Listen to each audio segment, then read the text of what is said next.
And now, the moment we all have been eagerly waiting for.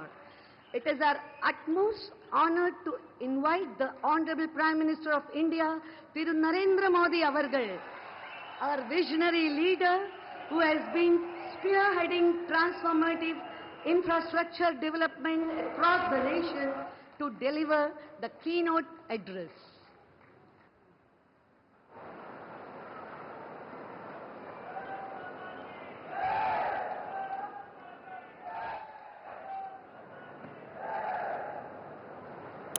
வணக்கம்.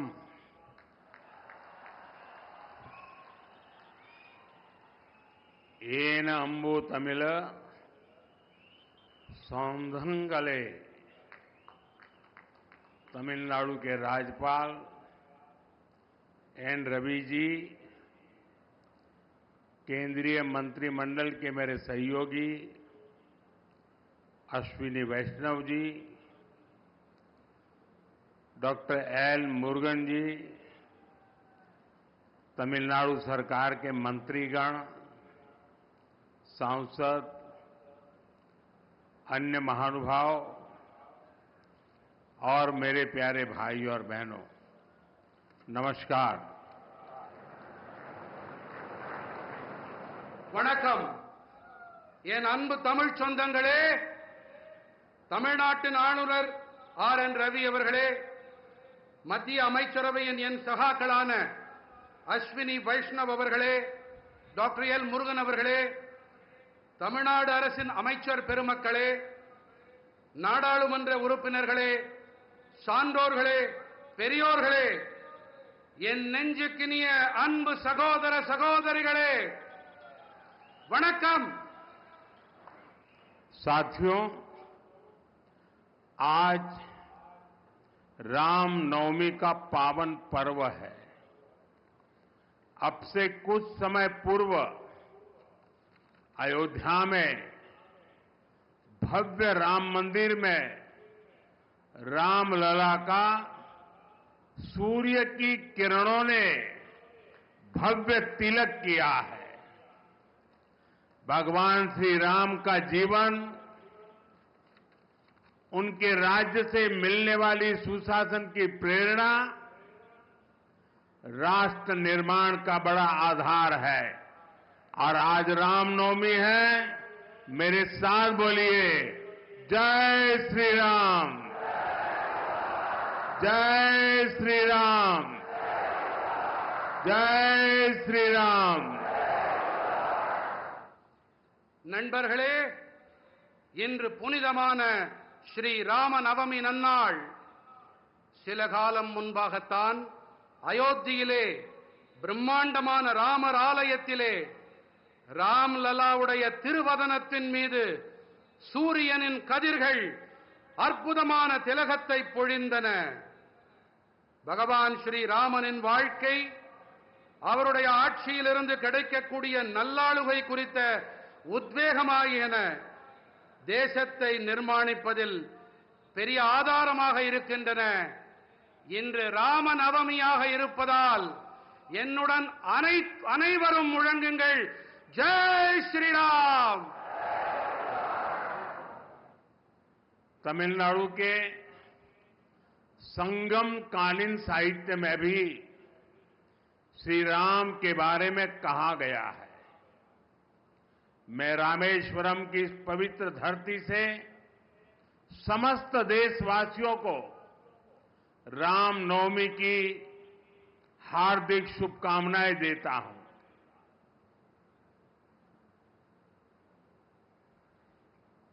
தமிழ்நாட்டின் சங்ககால இலக்கியத்திலும் கூட ஸ்ரீ ராமபிரானை பற்றி கூறப்பட்டிருக்கின்றது. நான் ராமேஸ்வரத்தின் இந்த பவித்திரமான பூமியிலே நாட்டு மக்கள் அனைவருக்கும் ஸ்ரீ ராம நவமியை ஒட்டி என் இதயபூர்வமான நல்வாழ்த்துக்களை தெரிவித்துக் கொள்ளுகிறேன்.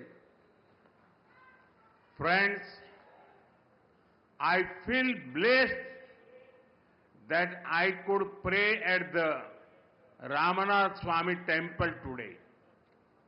On this special day, I got the opportunity to hand over development project worth 8,300 crore rupees. These rail and road projects will boost connectivity in Tamil Nadu. I congratulate my brothers and sisters in Tamil Nadu for these projects. நண்பர்களே, ராமநாத சுவாமி ஆலயத்தில் இன்று வழிபட்ட போது ஆசிகள் நிரம்ப பெற்றவனாய் நான் உணர்ந்தேன். இந்த விசேஷமான நாளன்று 8300 கோடி ரூபாய் மதிப்பிலான நலத்திட்டங்களை அர்ப்பணிக்கும் வாய்ப்பு எனக்கு கிடைத்தது. இந்த ரயில் மற்றும் சாலை திட்டங்கள் தமிழ்நாட்டிலே இணைப்பு திறனை வலுப்படுத்தும். இந்த திட்டங்களின் பொருட்டு தமிழ்நாட்டின் என் சகோதர சகோதரிகளுக்கு நான் என் வாழ்த்துக்களை தெரிவித்துக் கொள்ளுகிறேன். Friends, this is the land of Bharat Ratna Dr. Kalam. His life showed us that science and spirituality complement each other. Similarly, the new Pamban bridge to Rameshwaram brings technology and tradition together. நண்பர்களே, இது Bharat Ratna doctor Kalam அவர்களின் பூமி. அறிவியலும் ஆன்மீகமும் ஒன்றையொன்று நிறைவு செய்பவை என்பது அவருடைய வாழ்வு நமக்கு காட்டுகிறது. அதே போல ராமேஸ்வரத்திற்கான இந்த புதிய பாம்பன் பாலமும் கூட தொழில்நுட்பத்தையும் பாரம்பரியத்தையும் ஒன்று சேர்க்கின்றது. A town that is thousands of years old is being connected by a 21st century engineering wonder. I thank our engineers and workers for their hard work. ஆயிரக்கணக்கான ஆண்டுகள் பழமையான ஒரு நகரம் 21ஆம் நூற்றாண்டின் ஒரு பொறியியல் அற்புதத்தால் இன்று இணைக்கப்பட்டிருக்கின்றது. தங்களுடைய தீவிரமான உழைப்பிற்காக நான் நமது பொறியாளர்களுக்கு என் நன்றிகளை தெரிவித்துக் கொள்ளுகிறேன். This bridge is India's first vertical lift railway sea bridge. Big ships will be able to sail under it. Trains will also be able to travel faster on it. I just flagged off a new train service and also a ship a short while ago. Once again, I congratulate the people of Tamil Nadu for this project. இந்த பாலம்தான் இந்தியாவின் முதல் செங்குத்து தூக்கு ரயில் வழி கடல் பாலம். இதற்கடியிலே பெரிய கப்பல்களாலும் பயணத்தை மேற்கொள்ள முடியும். ரயில்கள் இதன் மீது விரைவாக பயணிக்க இயலும். நான் சற்று நேரம் முன்னதாகத்தான் ஒரு புதிய ரயில் சேவையையும் ஒரு கப்பல் பயணத்தையும் துவக்கி வைத்தேன். இந்த திட்டத்தின் பொருட்டு தமிழ்நாட்டு மக்களுக்கு நான் மீண்டும் என் நல்வாழ்த்துக்களை தெரிவித்துக் கொள்ளுகிறேன்.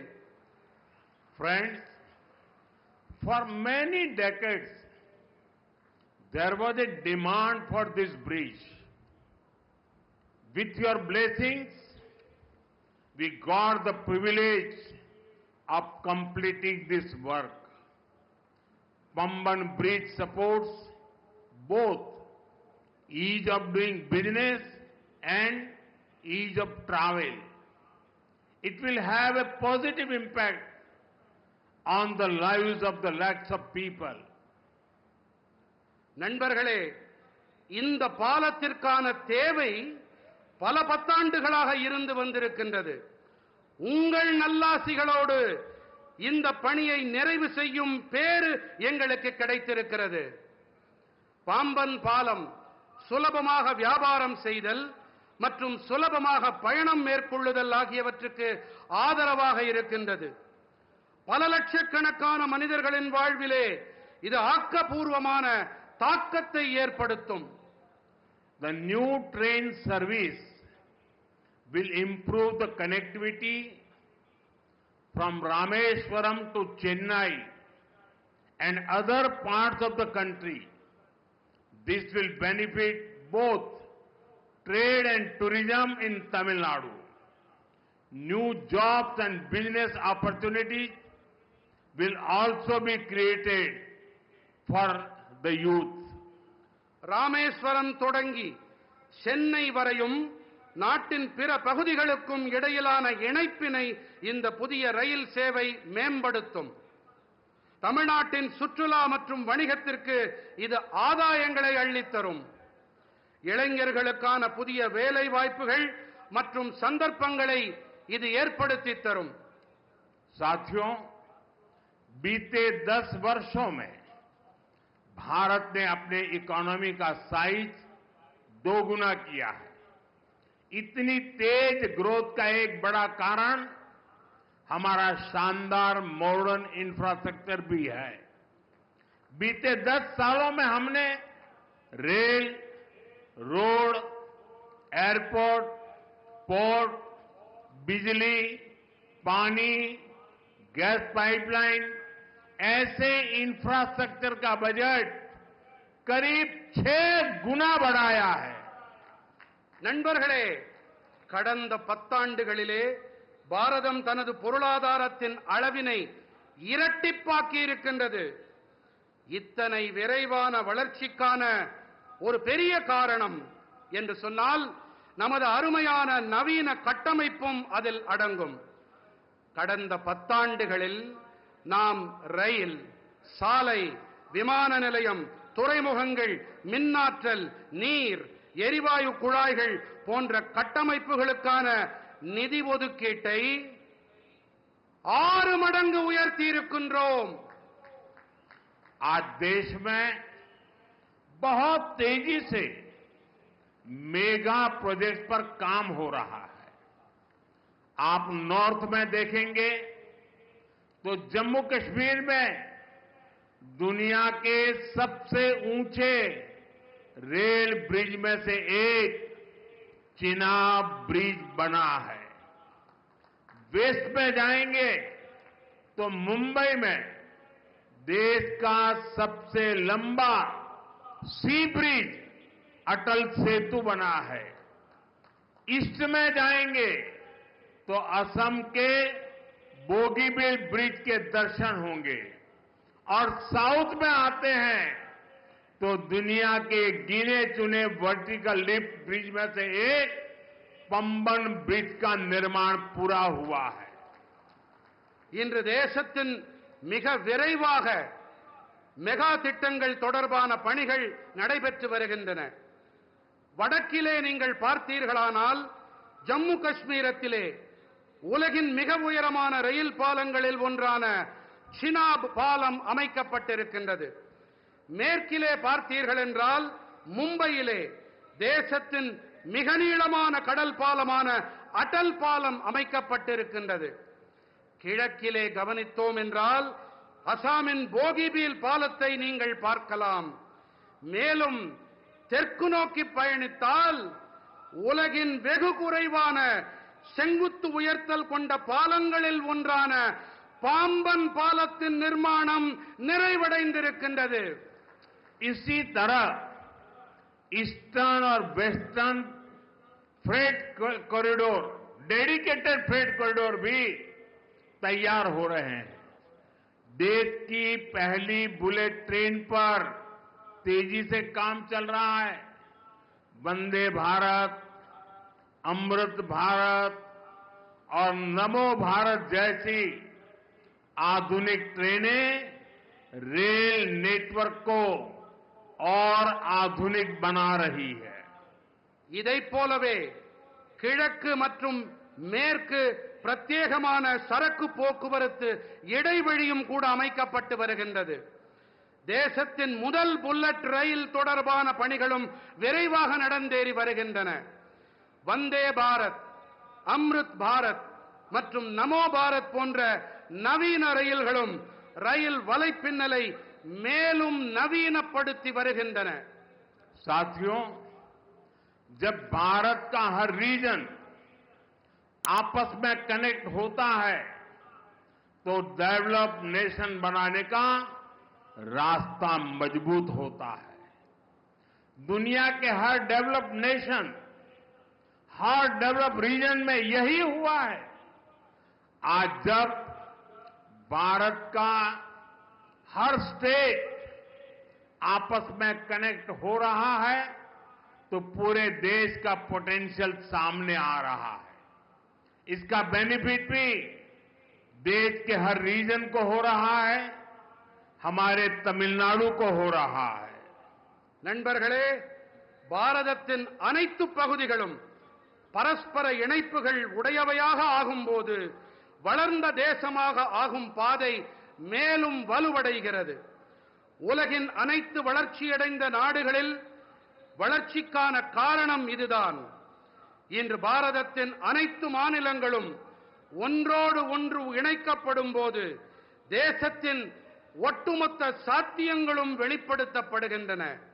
இவற்றின் ஆதாயங்களும் கூட தேசத்தின் அனைத்து பகுதிகளுக்கும் கிடைக்கின்றன.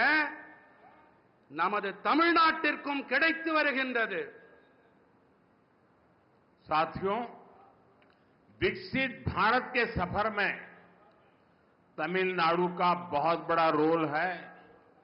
मैं मानता हूं तमिलनाडु का सामर्थ्य जितना ज्यादा बढ़ेगा, भारत की ग्रोथ उतनी ही तेज होगी. बीते दशक में तमिलनाडु के विकास के लिए 2014 से पहले की तुलना में 3 गुना ज्यादा पैसा सेंटर से दिया गया है. जब इंडी अलायंस की सरकार थी, डीएमके उस सरकार में विराजमान थी, तब जितना पैसा मिला उससे 3 गुना मोदी सरकार ने दिया है. इससे तमिलनाडु की इकोनॉमिक और इंडस्ट्रियल ग्रोथ में बहुत बड़ी मदद मिली है. நண்பர்களே, வளர்ச்சியடைந்த பாரதம் நோக்கிய பயணத்தில் தமிழ்நாட்டிற்கென மிகப்பெரிய பங்கு இருக்கின்றது. தமிழ்நாட்டின் வல்லமை எத்தனை அதிகம் உயர்கிறதோ பாரதத்தின் வளர்ச்சியும் அந்த அளவுக்கு விரைவாகும் என்று நான் கருதுகிறேன். கடந்த 10 ஆண்டிலே தமிழ்நாட்டின் வளர்ச்சிக்காக 2014ஆம் ஆண்டிற்கு முந்தைய காலத்துடன் ஒப்பு நோக்கும்போது திராவிட முன்னேற்றக் கழகத்தின் ஆட்சி கூட்டணியில் இருந்தபோது இருந்ததை விட 3 மடங்கு அதிக நிதியை மத்திய அரசு அளித்திருக்கிறது. தமிழ்நாட்டின் பொருளாதாரம் மற்றும் தொழில்துறை வளர்ச்சிக்கு இது மிக அதிக அளவு உதவி இருக்கின்றது. साथियों, तमिलनाडु का इंफ्रास्ट्रक्चर भारत सरकार की प्रायोरिटी है. बीते 1 दशक में तमिलनाडु का रेलवे बजट 7 टाइम्स से ज्यादा इंक्रीज किया गया है. நண்பர்களே, தமிழ்நாட்டின் கட்டமைப்பு தான் பாரத அரசின் முதன்மை. கடந்த 10 ஆண்டிலே தமிழ்நாட்டின் ரயில் துறை பட்ஜெட்டிலே 7 மடங்கிற்கும் அதிகமான அதிகரிப்பு செய்யப்பட்டிருக்கின்றது. इसके बावजूद भी कुछ लोगों को बिना कारण रोते रहने की आदत है, वो रोते रहते हैं.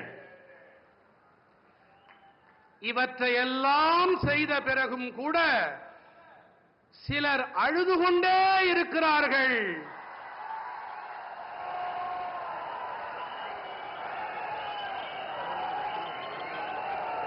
அவர்களால் அழ மட்டுமே முடியும்.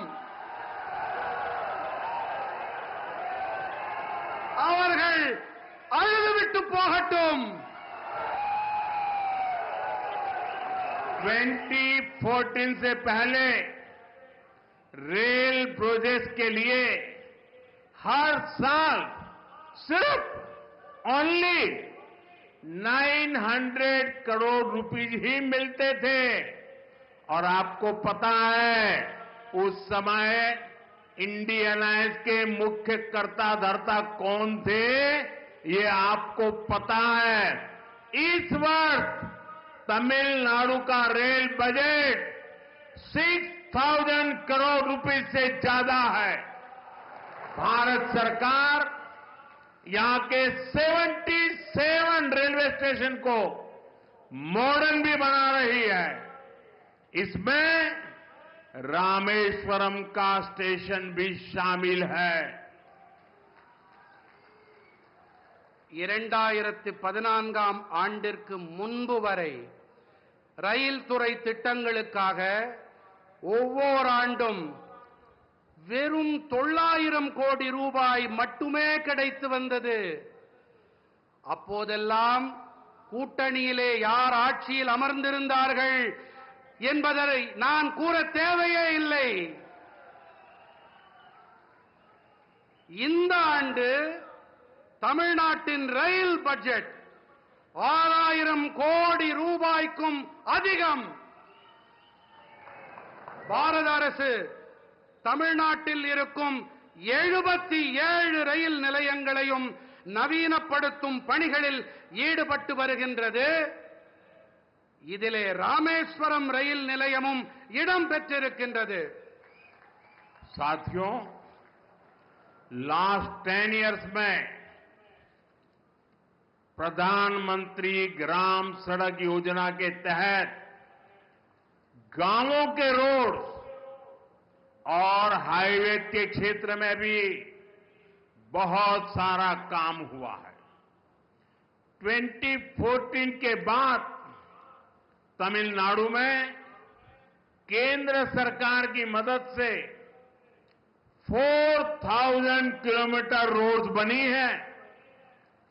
चेन्नई पोर्ट को कनेक्ट करने वाला एलिवेटेड कॉरिडोर शानदार इंफ्रास्ट्रक्चर का एक बेहतरीन उदाहरण बनेगा। நண்பர்களே, கடந்த 10 ஆண்டுகளிலே கிராமப்புற சாலைகள் மற்றும் நெடுஞ்சாலைகள் துறையிலே கூட ஏராளமான பணிகள் மேற்கொள்ளப்பட்டிருக்கின்றன. 2014ஆம் ஆண்டிற்கு பிறகு தமிழ்நாட்டிலே மத்திய அரசின் உதவியோடு 4000 கிலோமீட்டர் அளவுக்கு சாலைகள் போடப்பட்டிருக்கின்றன. சென்னை துறைமுகத்தை இணைக்கவல்ல உயர்த்தப்பட்ட இடைவழி அருமையான கட்டமைப்பிற்கான மேலும் ஒரு எடுத்துக்காட்டு. आज भी करीब 1000 करोड़ रुपीस के रोड प्रोजेक्ट का शिलान्यास और लोकार्पण हुआ है। ये प्रोजेक्ट तमिलनाडु के अलग अलग डिस्ट्रिक्ट के साथ ही आंध्र प्रदेश के साथ भी कनेक्टिविटी बेहतर करेंगे। இன்றும் கூட சுமார் 8000 கோடி ரூபாய் மதிப்பிலான சாலை திட்டங்களுக்கான அடிக்கல் நாட்டப்பட்டு இவை தேசத்திற்கு அர்ப்பணம் செய்யப்பட்டிருக்கின்றது. இந்த திட்டங்கள் தமிழ்நாட்டின் பல்வேறு மாவட்டங்களோடு மட்டுமல்லாமல் ஆந்திர பிரதேசத்துடனான இணைப்பையும் மேம்படுத்தும். साथियों, चेन्नई मेट्रो जैसा मॉडर्न पब्लिक ट्रांसपोर्ट भी तमिलनाडु में ईज ऑफ ट्रैवल को बढ़ा रहा है। हमें याद रखना है, जब इतने सारे इंफ्रास्ट्रक्चर का काम होता है तो इससे हर सेक्टर में नई जॉब भी क्रिएट होती है। मेरे नौजवानों को रोजगार के नए अवसर मिलते हैं। நண்பர்களே, சென்னை மெட்ரோ போன்ற நவீன பொதுமக்கள் போக்குவரத்து வசதியும் கூட தமிழ்நாட்டிலே சுலபமான பயணம் மேற்கொள்ளுதலை மேம்படுத்துகிறது. இத்தனை பெரிய அளவில் கட்டமைப்புகள் தொடர்பான பணிகள் நடைபெற்று வரும் வேளையிலே இவற்றின் அனைத்து துறைகளிலும் புதிய வேலை வாய்ப்புகளும் உருவாக்கப்பட்டு வருகின்றன. என்னுடைய இளைஞர்களுக்கு வேலை வாய்ப்புகள் ஏற்படுத்தப்படுகின்றன என்பதை நாம் நினைவில் கொள்ள வேண்டும், மறந்துவிடக் கூடாது. साथियों, बीते दशक में भारत ने सोशल इंफ्रास्ट्रक्चर पर भी रिकॉर्ड निवेश किया है। मुझे खुशी है कि तमिलनाडु के करोड़ों गरीब परिवारों को इसका बेनिफिट मिल रहा है। बीते 10 साल में 4 करोड़ से ज्यादा पक्के घर देश भर के गरीब परिवारों को मिले हैं और इसमें पीएम आवास योजना के तहत 12 लाख से ज्यादा पक्के घर यहां तमिलनाडु में मेरे गरीब परिवार के भाई बहनों को मिले हैं। நண்பர்களே, கடந்த 10 ஆண்டிலே பாரதம் சமூக கட்டமைப்பிலும் கூட சாதனை காணும் அளவுக்கு முதலீடுகளை செய்திருக்கின்றது. தமிழ்நாட்டின் கோடானு கோடி குடும்பங்களுக்கும் இவற்றால் ஆதாயம் கிடைத்து வருவது எனக்கு மட்டற்ற மகிழ்ச்சியை அளிக்கின்றது. கடந்த 10 ஆண்டிலே 4 கோடிக்கும் அதிகமானோருக்கு கான்கிரீட் வீடுகள் தேசமெங்கும் இருக்கும் ஏழை குடும்பங்களுக்கு கிடைத்திருக்கின்றது. இவற்றிலே பிரதம மந்திரி குடியிருப்பு திட்டத்தின்படி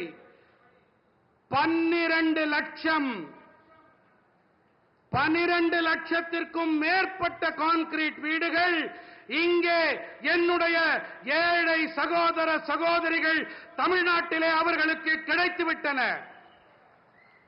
पिछले 10 सालों में गांवों में करीब 12 करोड़ परिवारों तक पहली बार पाइप से वाटर नीर पहुंचाया गया है।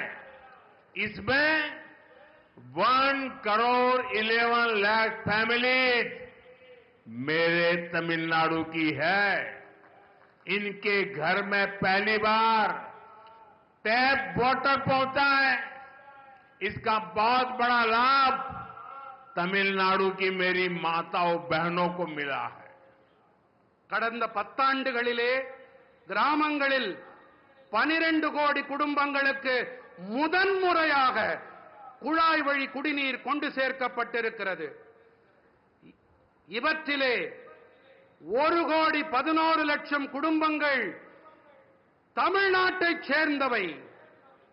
இவர்களுடைய இல்லங்களிலே முதன்முறையாக குழாய் வழி குடிநீர் சென்றடைந்திருக்கிறது. இதனால் மிகப்பெரிய ஆதாயம் அடைந்தவர்கள் நம்முடைய தாய்மார்கள் சகோதரிகள் தாம். साथियों, देशवासियों को क्वालिटी और सस्ता इलाज देने से ये हमारी सरकार का कमिटमेंट है। आप देखिए, आयुष्मान योजना के तहत तमिलनाडु में 1 करोड़ से ज्यादा ट्रीटमेंट हो चुके हैं। इससे तमिलनाडु के इन परिवारों के 8,000 करोड़ रुपीज जो उनकी जेब में से खर्च होना था, वो खर्च बच गया है। मेरे तमिलनाडु के भाई बहनों के जेब में 8,000 करोड़ रुपीज, ये बहुत बड़ा आंकड़ा है। நண்பர்களே, நாட்டு மக்களுக்கு தரமான மற்றும் விலை மலிவான சிகிச்சை அளிக்கும் விஷயத்தில் நமது அரசாங்கம் அர்ப்பணிப்போடு செயல்கள் புரிந்து வருகின்றது. நீங்களே பாருங்கள், ஆயுஷ்மான் பாரதம் திட்டத்தின்படி தமிழ்நாட்டிலே 1 கோடிக்கும் மேற்பட்ட சிகிச்சைகள் நடைபெற்றாகிவிட்டன. இவற்றிலே தமிழ்நாட்டின் இந்த குடும்பங்கள் 8,000 கோடி ரூபாய், சிறிய தொகை அல்ல, 8000 கோடி ரூபாய் செலவிலிருந்து காப்பாற்றப்பட்டிருக்கிறார்கள். என்னுடைய தமிழ் சொந்தங்கள் காப்பாற்றப்பட்டிருக்கின்றார்கள். तमिलनाडु में 1400 से अधिक जन औषधि केंद्र है. ये मैं सिर्फ तमिलनाडु का बताता हूं. यहां जन औषधि केंद्र में 80% डिस्काउंट पर दवाएं मिलती है. इन सस्ती दवाओं से भी लोगों की जेब में 700 करोड़ रुपीज, मेरे तमिलनाडु के भाई बहनों के जेब में 700 करोड़ रुपीज की सेविंग हुई है. और इसलिए मैं तमिलनाडु के मेरे भाई बहनों को कहूंगा, अगर आपको दवाई खरीदनी है तो जन औषधि केंद्र से खरीदिए. आपको 1 रुपये की चीज 20 पैसे में, 25 पैसे में, 30 पैसे में मिल जाएगी. தமிழ்நாட்டிலே 1400க்கும் அதிகமான மக்கள் மருந்தகங்கள் இருக்கின்றன. 1400 நம்முடைய தமிழ்நாட்டில் மட்டுமே. இங்கே 80% வரையிலான தள்ளுபடி விலையிலே மருந்துகள் கிடைக்கின்றன. இந்த மலிவு விலை மருந்துகளாலும் கூட மக்களுக்கு 700 கோடி ரூபாய் சேமிப்பு ஏற்பட்டிருக்கிறது. ஆகையினாலே தான் கூறுகிறேன், நீங்கள் மருந்துகள் வாங்க வேண்டும் என்றால் இந்த மக்கள் மருந்தகங்களிலே வாங்குங்கள். 25 பைசா, 30 பைசா, 50 பைசாவிற்கு கூட உங்களுக்கு மருந்துகள் கிடைக்கும். साथियों, हमारा प्रयास है कि देश के नौजवानों को डॉक्टर बनने के लिए एब्रॉड जाने की मजबूरी ना रहे. बीते सालों में तमिलनाडु को 11 नए मेडिकल कॉलेज मिले हैं. நண்பர்களே, நாட்டின் இளைஞர்கள் மருத்துவ படிப்பு படிக்க அயல் நாடுகளுக்கு செல்ல வேண்டிய கட்டாயம் ஏற்படக்கூடாது என்பதே எங்களுடைய முயற்சி. கடந்த ஆண்டுகளிலே தமிழ்நாட்டிற்கு 11 புதிய மருத்துவக் கல்லூரிகள் கிடைத்திருக்கின்றன. साथियों, देश भर में कई राज्यों ने मातृभाषा में डॉक्टरी की शिक्षा आरंभ की है. अब गरीब से गरीब मां का बेटा बेटी भी जिसने अंग्रेजी नहीं पढ़ी है वो भी डॉक्टर बन सकते हैं. मैं भी तमिलनाडु सरकार से आग्रह करूंगा कि वे तमिल भाषा में डॉक्टरी के कोर्सेज चालू करें ताकि गरीब मां के बेटे बेटी भी डॉक्टर बन सके. மருத்துவ படிப்பினை அதை தமிழிலே செய்ய வேண்டும் என்பதே எங்களுடைய பேரவா. இதற்காக இந்த படிப்பினை படித்த ஏழை தாய்மார்களுடைய குழந்தைகளும் அவர்களாலும் இதை படிக்க முடியும். அதற்காகத்தான் மருத்துவ படிப்பினை கூட தமிழிலே அதை அமைக்கப்பட வேண்டும் என்று நாங்கள் விரும்புகிறோம். இதன் பொருட்டு நான் வேண்டி விரும்பி மாநில அரசிடமும் கேட்டுக்கொள்ளுகிறேன், இந்த ஏழை குழந்தைகளும் மருத்துவ படிப்பை படிக்க வேண்டும் என்பதற்காக பாடத்திட்டத்தினை தமிழ் மொழியிலே செய்து தாருங்கள் என்று வேண்டி விரும்பி கேட்டுக்கொள்ளுகிறேன். साथियों, टैक्स पेयर का दिया हर पैसा गरीब से गरीब के काम आए, यही गुड गवर्नेंस है. तमिलनाडु के लाखों स्मॉल फार्मर्स को पीएम किसान सम्मान निधि के तहत लगभग 12,000 करोड़ रुपए दिए गए हैं. तमिलनाडु के फार्मर्स को पीएम फसल बीमा स्कीम से भी 14,800 करोड़ रुपए का क्लेम मिला है। நண்பர்களே, வரி செலுத்துபவர்கள் செலுத்தும் பணம் மிகவும் ஏழ்மையில் வாடும் மக்களுக்கு துணை வர வேண்டும். இதுதான் நல்லாளுகை. தமிழ்நாட்டின் லட்சக்கணக்கான சிறு விவசாயிகளுக்கு பிரதம மந்திரி விவசாயிகளுக்கான வருமான ஆதரவு திட்டத்தின்படி சுமார் 12,000 கோடி ரூபாய் அளிக்கப்பட்டிருக்கின்றது. தமிழ்நாட்டின் விவசாயிகளுக்கு பிரதம மந்திரி பயிர் காப்பீட்டு திட்டத்தின் வாயிலாக 14,800 கோடி ரூபாய் காப்புறுதி பணம் கோரல் நிறைவேற்றப்பட்டிருக்கிறது. साथियों, भारत की ग्रोथ में हमारी ब्लू इकोनॉमी का बहुत बड़ा रोल होने वाला है। इसमें तमिलनाडु की ताकत दुनिया देख सकती है। तमिलनाडु का हमारा फिशरीज से जुड़ा समाज बहुत मेहनती है। तमिलनाडु के फिशरीज इंफ्रास्ट्रक्चर को मजबूत करने के लिए स्टेट को जो भी मदद चाहिए वो केंद्र सरकार दे रही है। நண்பர்களே, பாரதத்தின் வளர்ச்சியில் நமது நீல பொருளாதாரத்திற்கு மிகப்பெரிய பங்கு அமைய இருக்கின்றது. இதிலே தமிழ்நாட்டின் பலத்தை உலகமே பார்த்து வியக்க இருக்கிறது. தமிழ்நாட்டின் நம்முடைய மீனவ சமூகம் மிகவும் கடினமாக உழைக்கக்கூடிய ஒரு சமூகமாகும். தமிழ்நாட்டின் மீன்வளத்துறை கட்டமைப்பினை வலுப்படுத்த வேண்டி மாநிலத்திற்கு தேவையான உதவிகள் அனைத்தையும் மத்திய அரசு அளித்து வருகின்றது.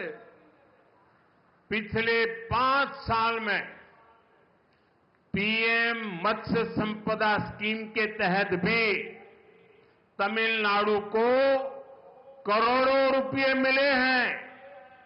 हमारी कोशिश यही है कि मछुआरों को ज्यादा फैसिलिटीज मिले, आधुनिक सुविधाएं मिले, चाहे सीवीड पार्क हो या फिर फिशिंग हार्बर और लैंडिंग सेंटर हो।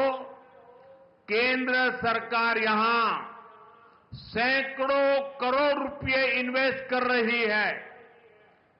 கடந்த 5 ஆண்டுகளிலே பிரதம மந்திரி மீன்வள திட்டங்களின்படி தமிழ்நாட்டிற்கு கோடிக்கணக்கான ரூபாய் நிதியாக வழங்கப்பட்டிருக்கிறது.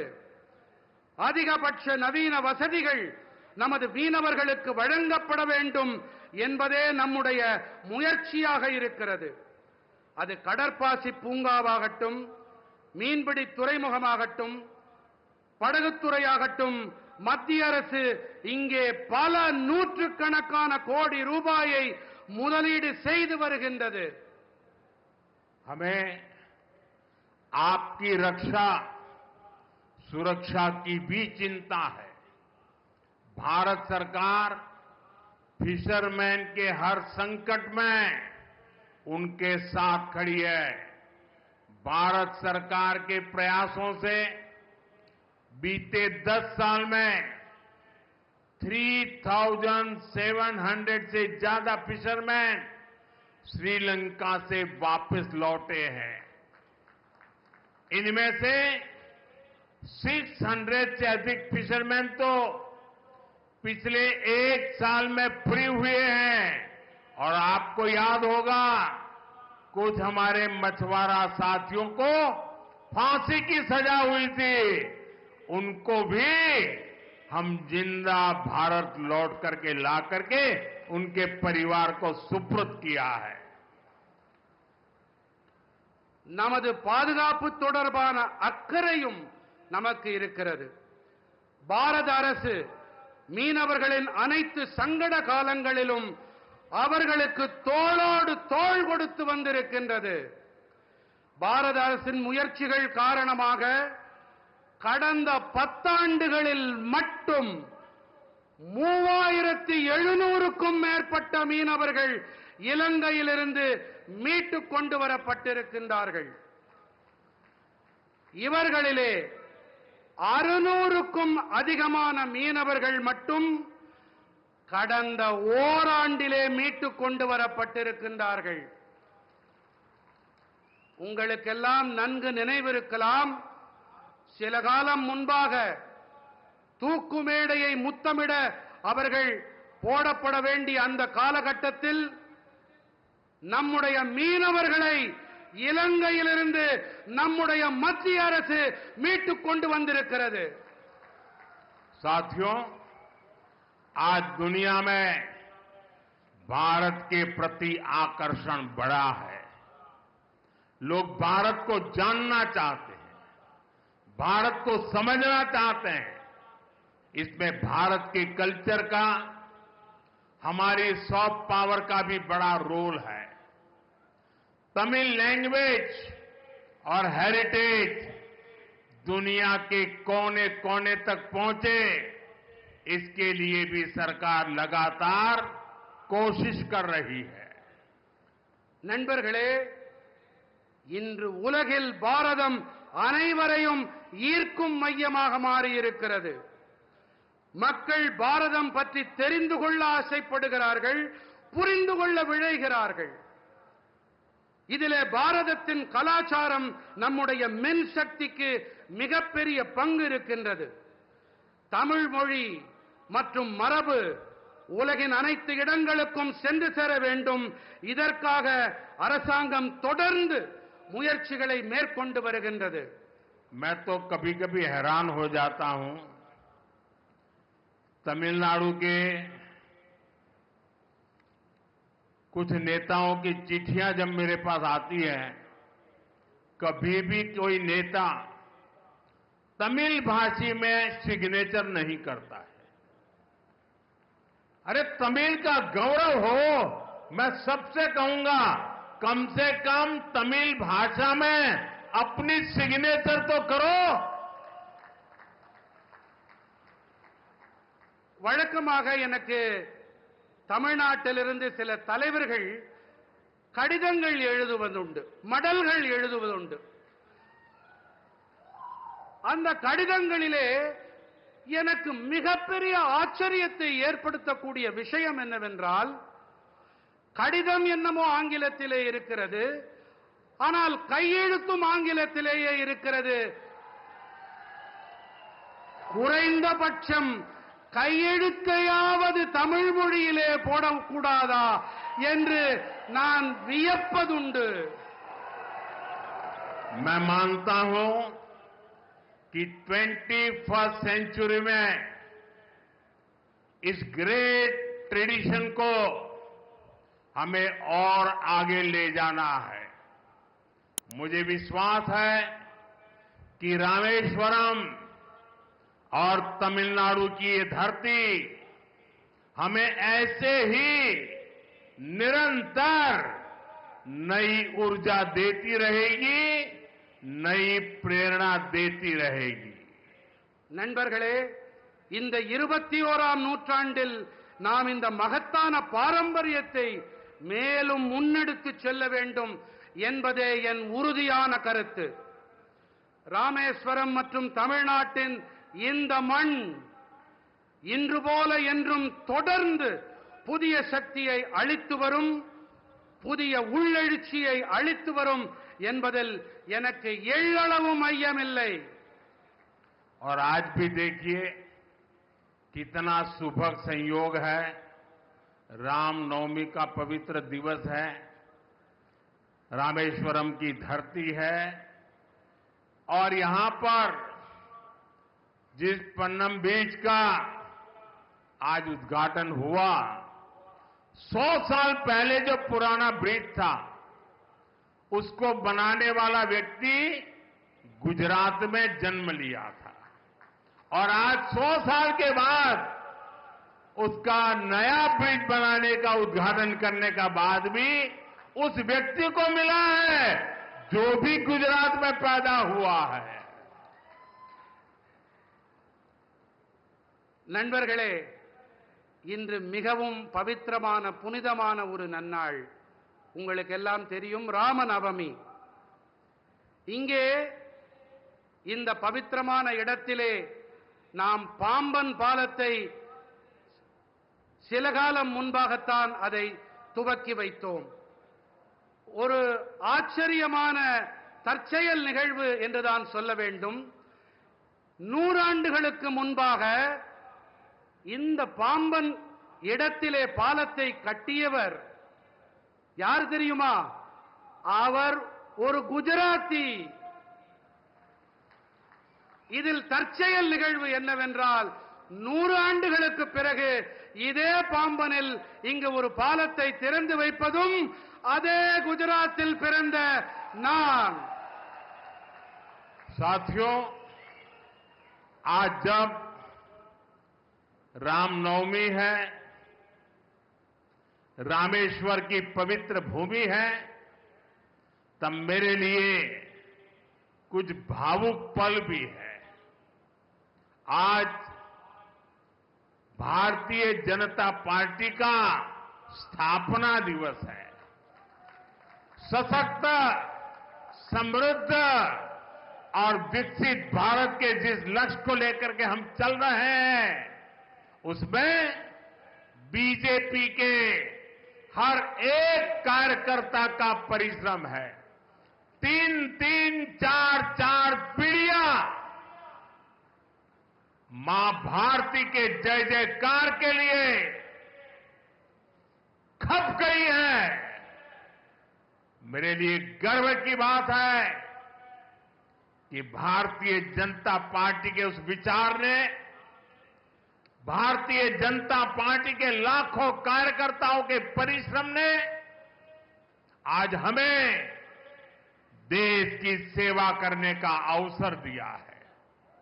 आज देश के लोग बीजेपी सरकारों की गुड गवर्नेंस देख रहे हैं, राष्ट्रहित में लिए जा रहे हैं वो निर्णय देख रहे हैं, और हर हिंदुस्तानी का सीना चौड़ा हो रहा है।